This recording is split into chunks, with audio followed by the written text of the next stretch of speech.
The 20 kilogram block shown in figure P3.33 accelerates down and to the left. Okay, so it is going there, right? It is going downward like this, and the 10 kilogram block accelerates up. So we will have this one here going upward like that. Find the magnitude of this acceleration and the force that the cable exerts on the block. There is no friction between the block and the inclined plane, so this one is frictionless. Okay, and it is nice to have a frictionless plane because it is less hassle to calculate, right?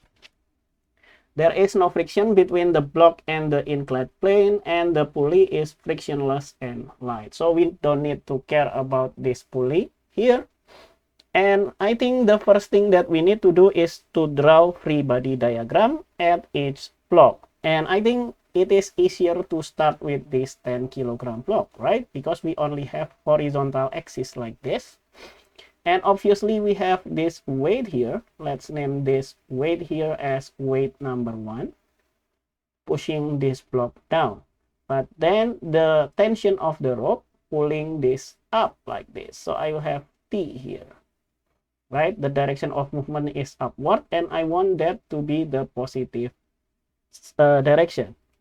So we can apply the Newton's second law to this 10 block here. So I will have sigma F is equal to the mass times acceleration, and the positive force here is the tension of the rope. So I will have T, and then minus weight number 1 here. So I have weight 1. And that will equal to mass number 1 multiplied by the acceleration. However, weight number 1 is mass of 1, right? Multiplied by G. And then I will have M1 here multiplied by A.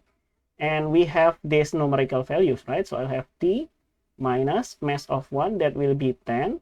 G is 9.8. And then we will have M1, that will be 10 multiplied by 8, right? So we'll have T minus 98, that will equal to 10A. Or we can have T minus 10A, that will equal to 98. Good. And that is the first block. And now we need to draw all the forces that works on the second block. So obviously we have weight number 2 here, right? So I will have weight number 2, but then it is not in the x-axis or not in the y-axis, so we need to decompose it into x and y-axis to be useful to calculate, right? Okay, so we have this one here. Let's project this into y-axis. And this angle here is the same as this angle here, right? Let's name this as theta. This also theta here. So we have theta here. Good. And this theta here, if we see it as right angle triangle, this one is the adjacent side and this one is the hypotenuse. So we will have weight number 2 cosine of theta. Right? But that is only on the y-axis. Now let's work on the x-axis. Right? So let's get that downward like this, and we will have weight number 2 sine of theta, right? Because that was cosine, this has to be sine. But then we also have this rope here pulling this up, right? Okay, it's not straight, so let's draw it straight here. Like this. So we will have this one here as T, right? It is the same force because it is still the same rope as this one here. And then we don't have any friction because this is frictionless surface. And we have also another force here that pushing this up, right? That is the normal force between the block with the contact. But because that is frictionless, this force actually does not really matter. The only thing that matters is in the x-axis here. So I will have sigma F on the x-axis here. And that will equal to the mass times acceleration. And remember, the direction of the movements is here. So I will have this one here as positive side. So let's plug that in. I will have weight number 2 sine of theta, and then minus t, right? And that will equal to the mass number 2 multiplied by the acceleration. Okay, that's good. But weight number 2 is mass number 2, right? Multiplied by g, and then sine of theta, and then minus t, and that will equal to m2 multiplied by a. And we can just plug in the numerical values. So I will have 20 multiplied by g, so I have 9.8.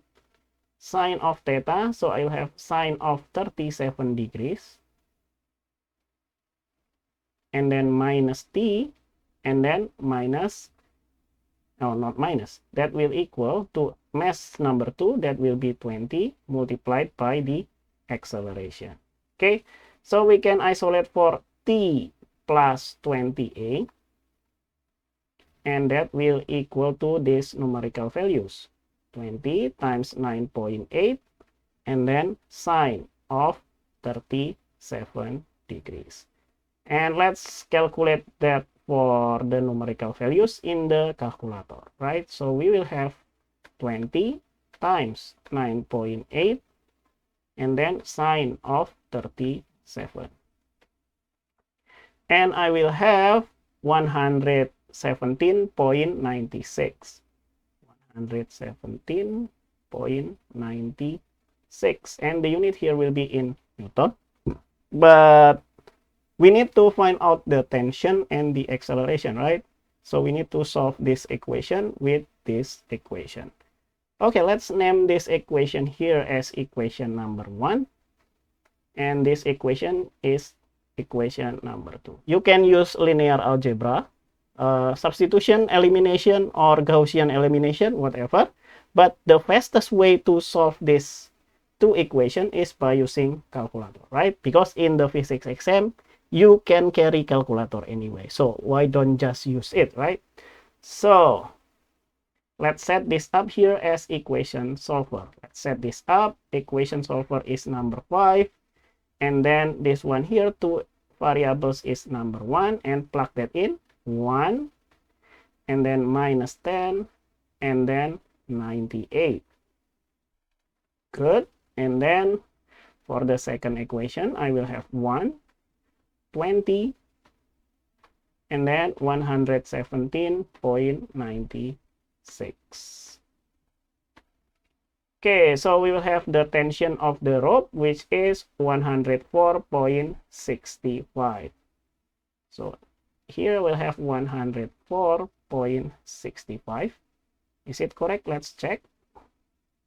Yeah. And then the acceleration is the y value here.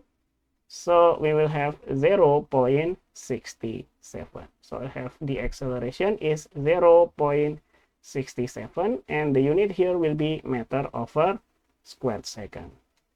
And then I think that's all for this problem. Thank you for watching. See you in the next video. Bye bye.